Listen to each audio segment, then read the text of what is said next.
Good morning मेरे प्यारे बच्चों, कैसे हैं आप लोग। मैं उम्मीद करता हूं कि आप लोगों की पढ़ाई बहुत ही अच्छे से चल रही होगी।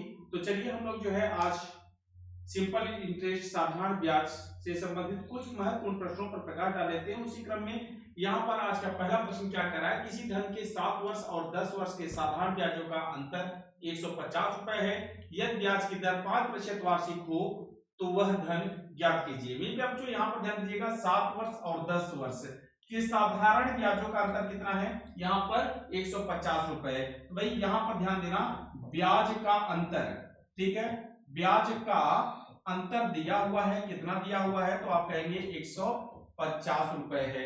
कितने वर्ष का, भाई 7 वर्ष और 10 वर्ष अर्थात 3 वर्ष, 3 वर्ष के ब्याज का अंतर है। तो भैया यहाँ पर अगर 3 वर्ष के ब्याज 150 रुपए होता है, 1 वर्ष का ब्याज कितना हो जाएगा, तो यहाँ पर हो जाएगा 150 बटे 3, 3 पच्चीस 15, 50 रुपए। 1 साल का ब्याज 50 रुपया हो रहा है और ब्याज की दर दिया हुआ है 5% वार्षिक है।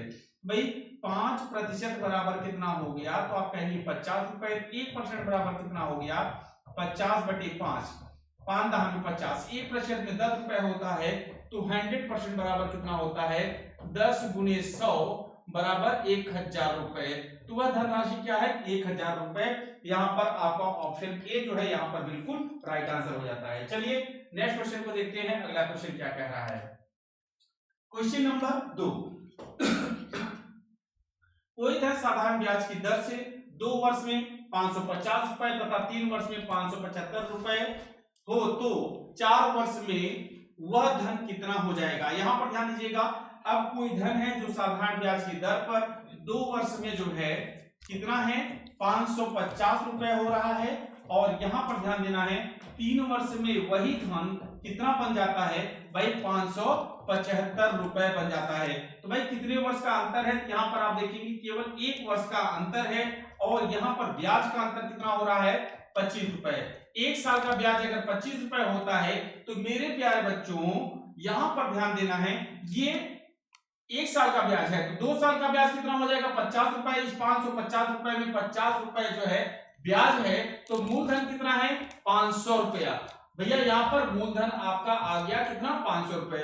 अगर 1 साल का ब्याज 25 रुपए होता है, तो भाई 4 साल का कितना हो जाएगा, तो 4 साल का जो ब्याज है वह आपका हो जाता है 100 रुपए। और यहाँ पर पूछा है कि 4 वर्ष में वह धन कितना हो जाएगा, तो भैया 500 रुपए आपका धन है और 100 रुपए ब्याज, इस प्रकार से कितना बन जाएगा, 600 रुपए बन जाएगा। तो यहाँ पर आपका ऑप्शन सी जो है वह बिल्कुल राइट आंसर हो जाता है। ठीक है, चलिए नेक्स्ट क्वेश्चन को देखते हैं, अगला प्रश्न क्या कह रहा है।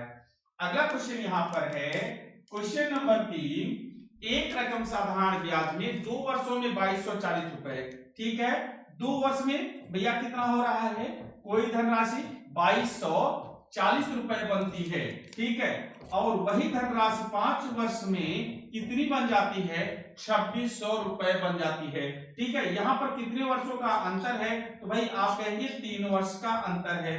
तो भैया चूंकि यह साधारण ब्याज है, तो प्रत्येक वर्ष का ब्याज क्या होता है, समान या बराबर होता है। यहाँ पर आप क्या करेंगे, 2600 में से 2240 घटा दीजिए, भैया 0, यहाँ पर हो गया 6, यहाँ पर बचेगा 5, 5 में से 2 जाएगा 3, 360 रुपए। तो भैया अगर 3 वर्ष का ब्याज, 3 वर्ष का साधारण ब्याज आपका 360 रुपया है, तो भाई 1 वर्ष का कितना होगा, 1 वर्ष का जो है 360 बटे 3 कर दीजिए, तो भैया यहाँ पर 120 रुपया। 1 साल का ब्याज कितना हो जाता है, 120 रुपया हो जाता है।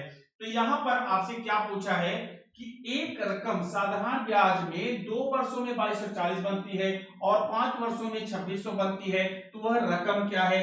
तो भाई अगर 1 साल का ब्याज आपका 120 रुपया होता है, तो मेरे प्यारे बच्चों 2 वर्ष का कितना हो जाएगा, 240 रुपए। इस 2240 रुपए में 240 रुपए ब्याज है, तो भाई मूलधन क्या है, तो 2240 माइनस में आपका 240 कर दीजिए, यहाँ पर आपका हो जाएगा 2000 रुपए। तो आपकी जो रकम है, जो धनराशि है, वह आपका ऑप्शन बी जो है वह बिल्कुल राइट आंसर है। ठीक है, चलिए अगला क्वेश्चन, क्वेश्चन नंबर नेक्स्ट, यहां पर ध्यान देते हैं क्वेश्चन नंबर 4 है कि 10,000 रुपए की एक राशि का कुछ भाग, अब भाई 10,000 रुपए है, उसकी राशि का कुछ भाग 8% वार्षिक दर पर तथा शेष 10% वार्षिक दर पर उधार दिया जाता है। यदि औसत वार्षिक ब्याज 9.2% हो तो वे दोनों भाग हैं। अब भाई बहुत गजब का प्रश्न है, यहां पर ध्यान देना। 10,000 रुपया है, ठीक है। अब इस 10,000 रुपए का कुछ भाग जो है 8% की दर पर और कुछ भाग जो है 10% की दर पर उधार दिया जाता है, और इस पर जो है औसत जो कितना है 9.2% जो है आपको इंटरेस्ट मिलता है। अब भाई यहां पर आप देखेंगे कितना हो जाएगा 0.8, और यहां पर आप देखेंगे तो भाई कितना हो जाएगा 1.2% ना। तो भाई यहां पर दशमलव से दशमलव हट गया, ठीक है। 8:12, 4 दूनी 8, 4 तिहाई 12, तो जो धन का अनुपात है वो किस अनुपात में है, 2:3। अब भाई इस पर जो 2 भाग और इसको 3 भाग मिलेगा, और दोनों मिला के कितने हो जाएंगे 5 भाग। 5 भाग बराबर आपका 10,000 होता है, तो भाई एक भाग में कितना होगा तो 10,000 और बटे में 5, 5 दूनी 10। एक भाग में अगर 2,000 होता है तो 3 भाग में कितना हो गया 6,000 हो गया, और 2 भाग में कितना हो गया 4,000 रुपए। तो वह धनराशि कितनी है 4,000 और 6,000। इसका मीन्स यहाँ पर आपका ऑप्शन ए जो है वह बिल्कुल राइट आंसर हो जाता है। मेरे बच्चों मुझे उम्मीद नहीं पूरा विश्वास है कि आप लोगों को क्वेश्चन समझ में आ गया होगा। यदि आपको क्वेश्चन समझ में आ गया हो तो वीडियो को लाइक कर दीजिए, और चैनल पर अगर नए हैं तो सब्सक्राइब कर दीजिए, और अपने फ्रेंड सर्कल में भी शेयर करना ना भूलें।